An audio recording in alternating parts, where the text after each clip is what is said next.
aí, pessoal, vocês estão gostando da nossa resenha?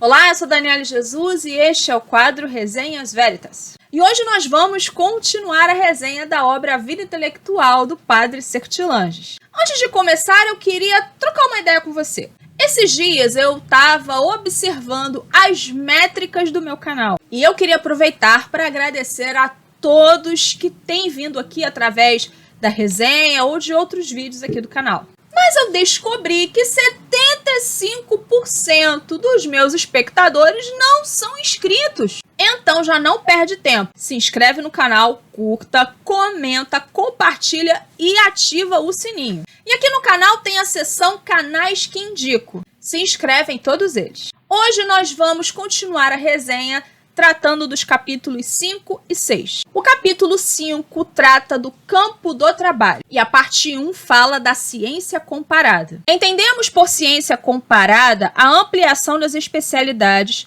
pela aproximação de todas as disciplinas conexas a elas e, em seguida, a relação dessas especialidades e de seu conjunto com a filosofia geral e com a teologia. Para quem está ingressando na vida intelectual, preste atenção. Você vai precisar adentrar em outras disciplinas que sejam parelhas com a qual você está estudando. Nenhuma ciência basta-se a si mesma. Nenhuma disciplina considerada isoladamente tem suficiente luz para seus próprios caminhos. Separada, ela se encolhe. Para Sertilanges, o homem de estudos precisa ter duas bases: a filosofia e a teologia. Lembrem-se do que eu falei lá no primeiro vídeo da resenha. Sertilanges era um padre, então toda a sua obra, todo este livro, vai fazer uma relação entre a vida de estudos e uma vida consagrada a Deus. Para ele, um homem de estudos tem que caminhar com essas duas perninhas. Sendo a teologia ignorada, a filosofia é estéril, nada conclui. Se você já leu A Vida Intelectual, já percebeu que Sertilanges cita duas personalidades, São Tomás de Aquino e o Padre Guthrie. A teologia, dizia o Padre Guthrie, inseriu na árvore da ciência um enxerto divino, graças ao qual essa árvore pôde dar outros frutos. Para entrar no estudo da teologia, Sertilanges dá algumas dicas. Comece por São Tomás de Aquino. Estude a Suma, não sem antes ter aprendido o conteúdo da fé. Tenha à mão o Catecismo do Concílio de Trento, que é em si mesmo um maravilhoso resumo da teologia.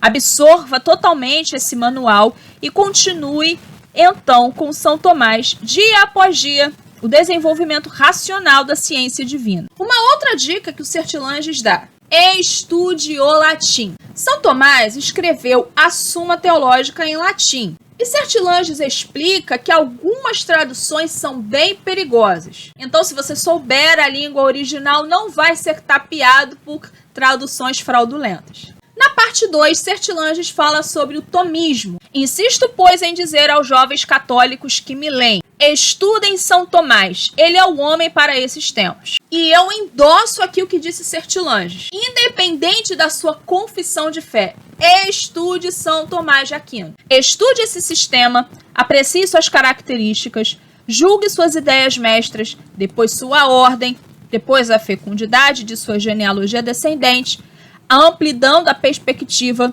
ou melhor dizendo, a capacidade vital de cada noção em relação aos fatos e às noções acessórias a que podem alimentar. Na parte 3, o Sertilanges fala sobre a especialidade. Nós falamos no início do vídeo sobre a ciência comparada. Na ciência comparada, você vai precisar de outras disciplinas que são parelhas com o que você está estudando. Mas isso não significa que você tenha que se transformar numa enciclopédia ambulante. Em primeiro lugar, cada um tem suas especialidades, seus recursos, suas dificuldades internas e externas. E devemos nos perguntar se seria sensato cultivar igualmente aquilo para o que fomos feitos e aquilo que está mais ou menos fora do nosso alcance. A vida intelectual não deve ser uma acrobacia permanente. É preciso, avançando primeiro por diversos caminhos, descobrir-se a si mesmo e, uma vez consciente de sua vocação especial, fixar-se nela. Vou trazer de novo o exemplo da Ana Campanholo. A Ana é uma pessoa que sabe muito sobre muitas coisas, porque ela passou muitos anos da vida dela estudando. Mas qual a especialidade da Ana? Estudos sobre o feminismo. Pergunte qualquer coisa sobre feminismo para ela e dificilmente você ficará sem resposta. É sobre isso que Sertilanges fala aqui. Você precisa saber qual a sua vocação na vida intelectual. Cada um na vida tem sua obra. Deve aplicar-se a ela corajosamente e deixar a outros o que a outros a providência divina reserva. Lembra o que eu falei no outro vídeo sobre você ter um espelho? É muito importante você ter uma referência, mas às vezes é muito perigoso. Não tente ser outra pessoa. Cada um deve seguir de acordo com a revelação que recebeu de Deus, de acordo com o chamado que recebeu. Se você tentar viver o chamado de outra pessoa, você vai se frustrar na vida. Na parte 4, o Sertilanges fala sobre os sacrifícios necessários. Não pense, portanto, que tudo lhe é possível. Olha só, você não é Superman, então abaixa sua bolinha, tá? Você não pode querer saber tudo, absorver tudo. Você não é uma enciclopédia ambulante, acabei de falar. Saiba aquilo que decidiu saber. Lance apenas um olhar para o resto. Inclusive, eu te convido a fazer uma autoanálise. Pergunte a si mesmo, qual a minha vocação? Para que Deus me chamou? Quando souber a resposta dessa pergunta, tudo fará sentido. Vai acontecer um haja luz na sua vida.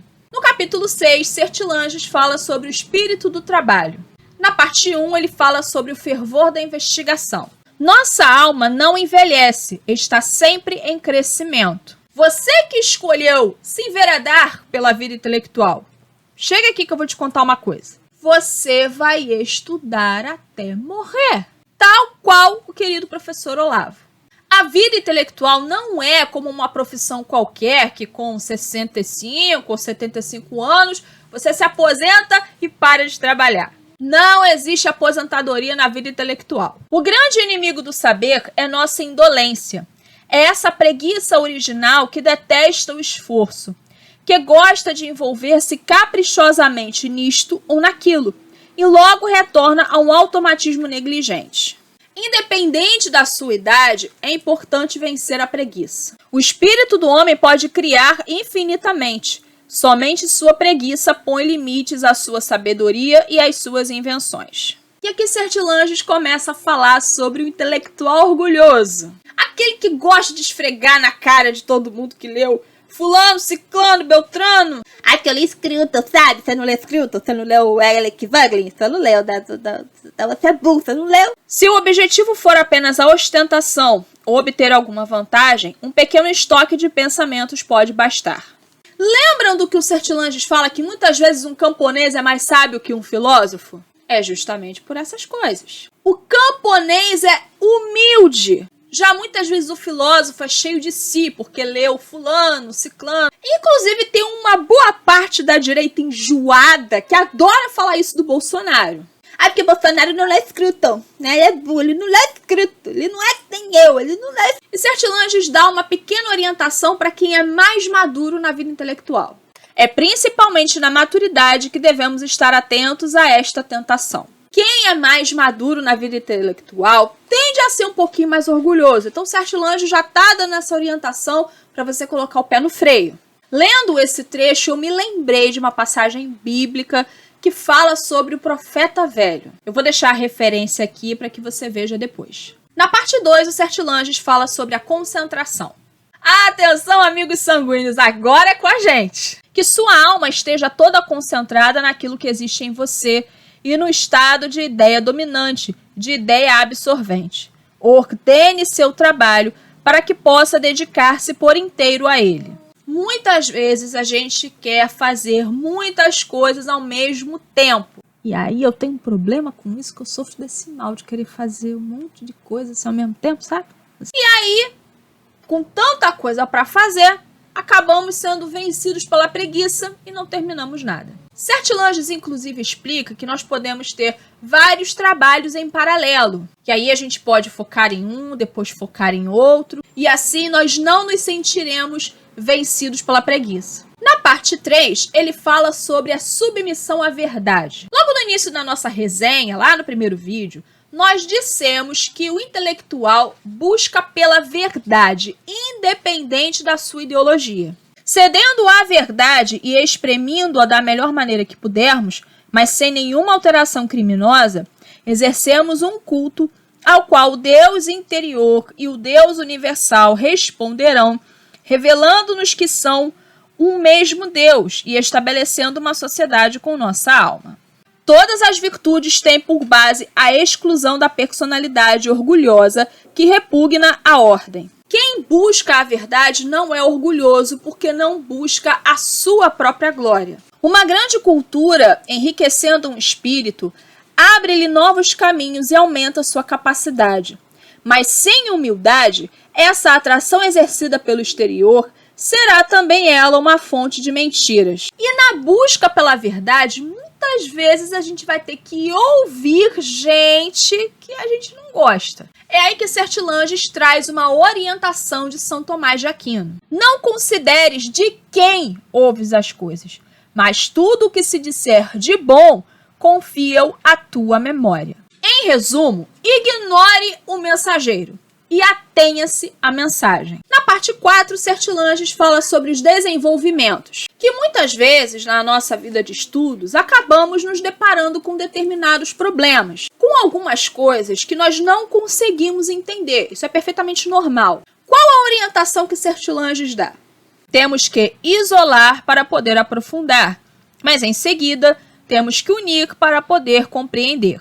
Isso aqui que o Sertilanges fala é maravilhoso, preste atenção. As entrelinhas de um grande texto são seu verdadeiro tesouro. Sabe aqueles textos que a gente lê e a gente pensa assim, eu acho que aqui fulano está querendo dizer isso. Parece que ele está dizendo aquilo. Isso é maravilhoso para uma pessoa que está estudando, porque ela vai conseguir extrair muita coisa dessas entrelinhas. Então, não faça leitura dinâmica. E na parte 5, Sertilanges fala sobre o senso do mistério. Aqui, Sertilanges, mais uma vez, dá um tapa de luva de pelica na cara daquela gente que gosta de ficar se achando. Quem pensa que compreendeu tudo, prova por isso mesmo que nada compreendeu. É aquela famosa frase do Sócrates, só sei que nada sei. Pensa que sabe tudo, quem pensa que já leu tudo, como diz meu pai, vai dar com os burros na água. Porque sempre vai ter alguém que leu mais, estudou mais do que você. Então seja humilde para reconhecer a sua pequenez. Seja humilde para reconhecer que você não sabe tudo. Seja humilde para aprender cada vez mais. É isso aí, pessoal. Esse foi o vídeo de hoje. Eu espero que você tenha gostado. Semana que vem nós vamos começar a resenha do capítulo 7. E como é um capítulo bem extenso, nós vamos dividir em 2 partes. Não se esquece de se inscrever no canal, curtir, comentar, compartilhar e ativar o sininho. E também não esquece dos canais que eu indico. É isso aí, pessoal. Um abraço a todos. Fiquem com Deus. Até a próxima. Tchau, tchau.